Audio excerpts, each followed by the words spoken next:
Very good morning, my dear students. This is your Anju Miss. Students, previous lecture में हमने discuss किया था water pollution के बारे में। आज हम डिस्कस करेंगे वाटर पॉल्यूटेंट्स के बारे में। कौन कौन से वाटर पॉल्यूटेंट्स होते हैं, उनके सोर्सेज क्या हैं और उनके इल इफेक्ट्स क्या हैं। तो सबसे पहले हम बात करेंगे अनट्रीटेड सीवेज फ्रॉम हाउस के बारे में, यानी कि जो अनट्रीटेड सीवेज हम अपने घरों से निकालते हैं उसके बारे में जानेंगे। तो सबसे पहले सीवेज क्या होता है बच्चों? बेसिकली जो घर से कचरा निकाला जाता है ना, वही सीवेज होता है।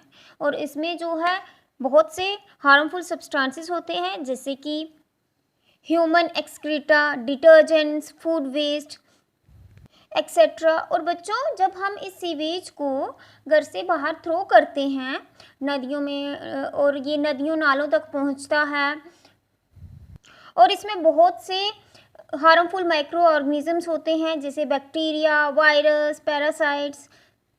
और जब ये सब पानी के साथ मिक्सअप हो जाता है तो वो पानी को पोल्यूट कर देता है। और जब वही पानी हमारे घरों में आता है टैप वाटर के थ्रू, तो ये हमें बहुत से डिजीजेस काज करते हैं, जैसे कॉलरा, टाइफाइड, जॉन्डिस, डायरिया। ये सारी डिजीजेस जो हैं हमें अनट्रीटेड सीवेज की वजह से होती हैं। नेक्स्ट जो वाटर पॉल्यूटेंट है वो है untreated industrial waste. Many industries discharge harmful chemicals into rivers and streams causing the pollution of water. बहुत सी इंडस्ट्रीज जैसे कि oil refineries, paper factories, textile and sugar mills, chemical factories, ये क्या करती हैं, अपना इनका जो वेस्ट होता है उसे वो डिस्चार्ज कर देती हैं डायरेक्टली रिवर और स्ट्रीम्स में, जिससे जो है वाटर पोल्यूट हो जाता है। और ये जो इंडस्ट्रीज़ का वेस्ट होता है, इसमें बहुत से केमिकल्स होते हैं, जैसे कि आर्सेनिक, लेड, फ्लोराइड्स। और इन सभी केमिकल्स की वजह से वहाँ के जो एक्वाटिक एनिमल्स होते हैं, प्लांट्स होते हैं, वो सर्वाइव नहीं कर पाते हैं, क्योंकि जो केमिकल्स हैं वो काफ़ी ज़्यादा टॉक्सिक होते हैं। स्टूडेंट्स, ये तो हुआ कि जो अनट्रीटेड इंडस्ट्रियल वेस्ट है, अनट्रीटेड सीवेज है जो हमारे हाउसेज से आता है, इसकी वजह से जो वाटर है वो पोल्यूट हो रहा है। पर जो हम इसे अनट्रीटेड क्यों कह रहे हैं? इसे हम अनट्रीटेड इसीलिए कह रहे हैं, गवर्नमेंट के कुछ रूल्स के अकॉर्डिंग जो इंडस्ट्रीज़ का वेस्ट है जिसे डंप किया जाता है वाटर बॉडीज़ में, उसे पहले उसमें से हार्मफुल जो वेस्ट है वो निकाल देना चाहिए और उसके बाद जो है वाटर बॉडी में डिस्चार्ज करना चाहिए। इसीलिए इस वेस्ट को अनट्रीटेड कहा जाता है, यानी कि इन्होंने अभी इस जो वेस्ट है इसमें से जो हार्मफुल केमिकल्स हैं उन्हें अलग नहीं किया होता है। जबकि गवर्नमेंट का कहना है कि जो इंडस्ट्रीज़ हैं उन्हें पहले इस वेस्ट को ट्रीट कर लेना चाहिए, यानी इसमें से हार्मफुल सब्सटेंसेस निकाल देने चाहिए और उसके बाद वाटर बॉडीज़ में डिस्चार्ज करना चाहिए। अब इस पोल्यूटेड वाटर की वजह से सिर्फ एक्वाटिक प्लांट और एनिमल्स को ही नुकसान नहीं हो रहा, बल्कि जो सॉइल है वो भी अफेक्ट हो रही है।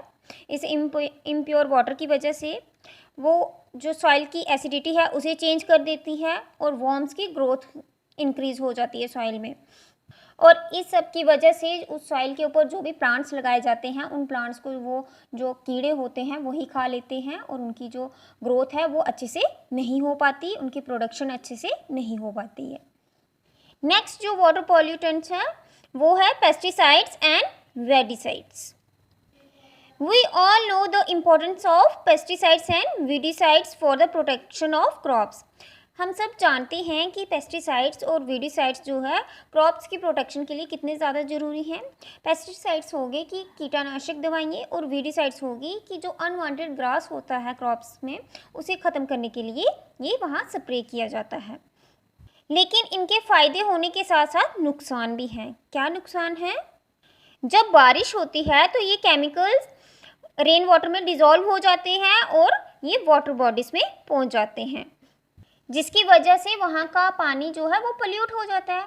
और साथ ही साथ कुछ वाटर जो है वो ज़मीन में अब्जॉर्ब हो जाता है ना, तो उसकी वजह से जो ग्राउंड वाटर है वो भी पोल्यूट हो जाता है पेस्टिसाइड्स और वीडिसाइड्स की वजह से। ओके स्टूडेंट्स, आपने देखा होगा पॉन्ड्स में ग्रीन कलर का एल्गी लगा हुआ होता है, ग्रीन कलर का।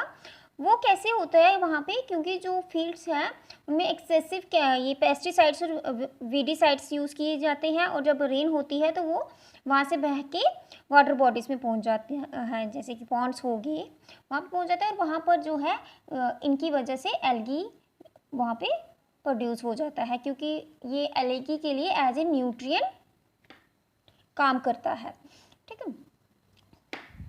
और फिर जब ये एल्गी डाई हो जाता है तो इसे डिकम्पोज करते हैं बैक्टीरियाज, और इस सारे प्रोसेस में बहुत सारी ऑक्सीजन यूज़ हो जाती है, जिस वजह से उस वाटर बॉडी में जो ऑक्सीजन का लेवल है वो बहुत कम हो जाता है, और इससे वहाँ के जो एक्वेटिक ऑर्गेनिजम्स हैं वो मर जाते हैं, क्योंकि एक्वेटिक ऑर्गेनिज्म ऑक्सीजन कहाँ से लेते हैं, वाटर में से लेते हैं ना। जब वाटर में ही ऑक्सीजन लेवल कम हो गया तो वहाँ के जो ऑर्गेनिज्म है वो सर्वाइव नहीं कर पाते हैं।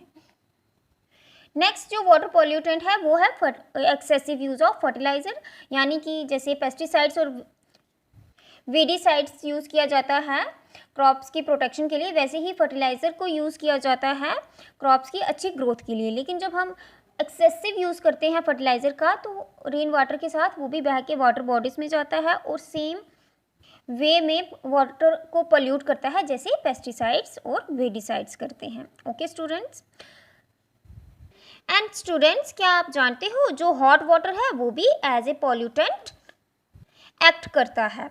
कैसे हॉट वाटर को हम एज ए पॉल्यूटेंट लेते हैं, क्योंकि जब इंडस्ट्रीज हैं वो हॉट वाटर को थ्रो करती हैं, डिस्चार्ज करती हैं वाटर बॉडीज़ में, तो वहाँ का जो टेम्परेचर है वो राइज हो जाता है, और इसकी वजह से जो वहाँ के एनिमल्स हैं और प्लांट्स हैं, एक्वेटिक एनिमल्स होते हैं, वो सर्वाइव नहीं कर पाते हैं। इसीलिए हॉट वाटर भी एज ए पॉल्यूटेंट ही लिया जाता है, क्योंकि जो इंडस्ट्रीज और जो फैक्ट्रीज होती हैं स्टूडेंट्स वो बहुत ही लार्ज अमाउंट में हॉट वाटर रिलीज़ करती हैं और उन्हें डिस्चार्ज कर देती हैं वाटर बॉडीज़ में, जिसकी वजह से वाटर बॉडी का टेम्परेचर रेज हो जाता है और वहाँ के एनिमल्स और प्लांट्स को बहुत ही बुरा प्रभाव पड़ता है उस हॉट वाटर की वजह से।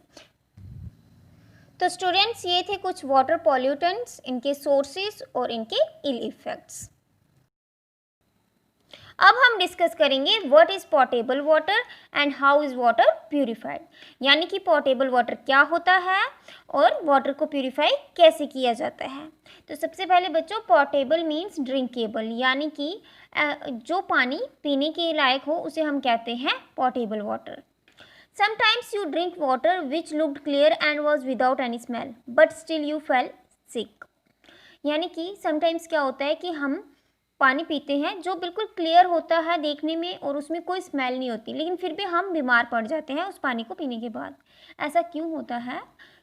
क्योंकि बच्चों डॉक्टर्स का कहना है कि कुछ पानी क्या होता है कि चाहे वो देखने में क्लियर हो लेकिन उसके अंदर फिर भी जर्म्स होते हैं, माइक्रो ऑर्गेनिजम्स होते हैं, जिनकी वजह से हमें डिजीज़ हो जाती हैं और हम बीमार पड़ जाते हैं। इसीलिए डॉक्टर्स का कहना है कि हमें हमेशा वाटर को प्यूरिफाई करके ही पीना चाहिए।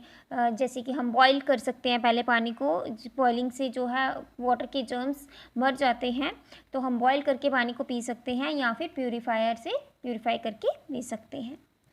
So students, what is potable water? Water which is suitable for drinking is called potable water।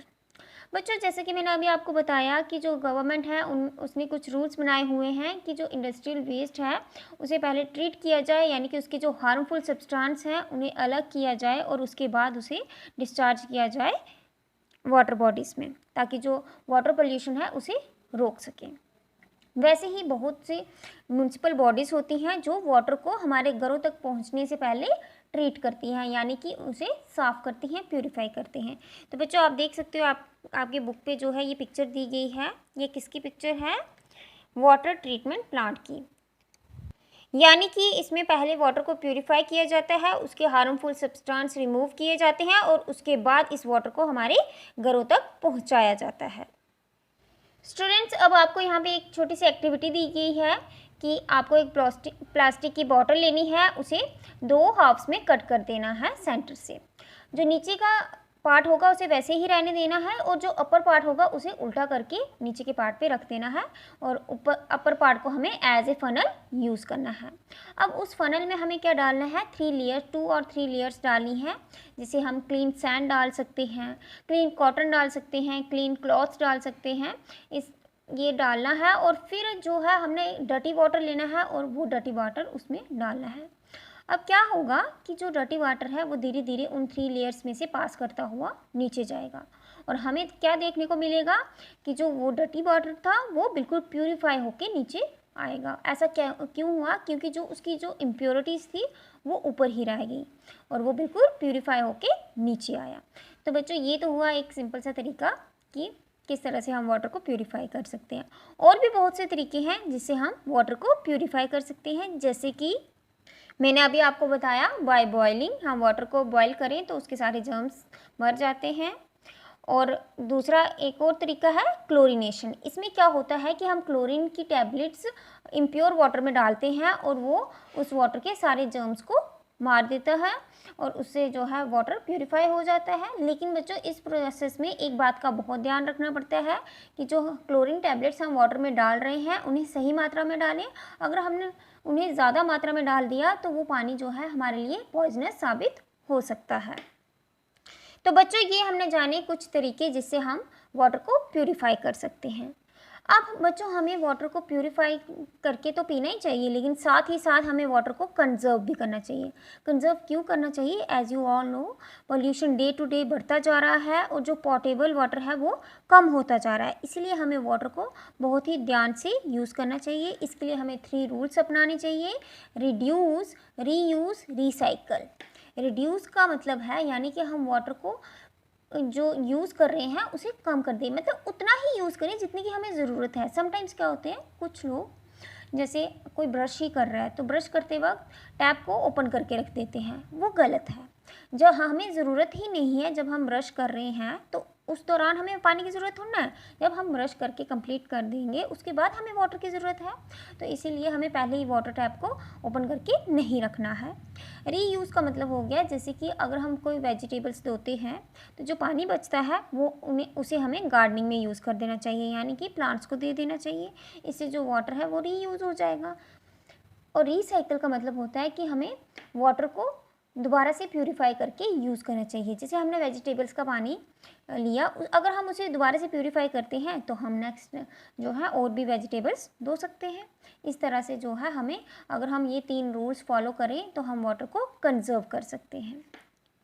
तो स्टूडेंट्स इसी के साथ हमारा ये चैप्टर कंप्लीट होता है। इस चैप्टर में हमने डिस्कस किया air pollution, causes of air pollution, harmful effects of air pollution.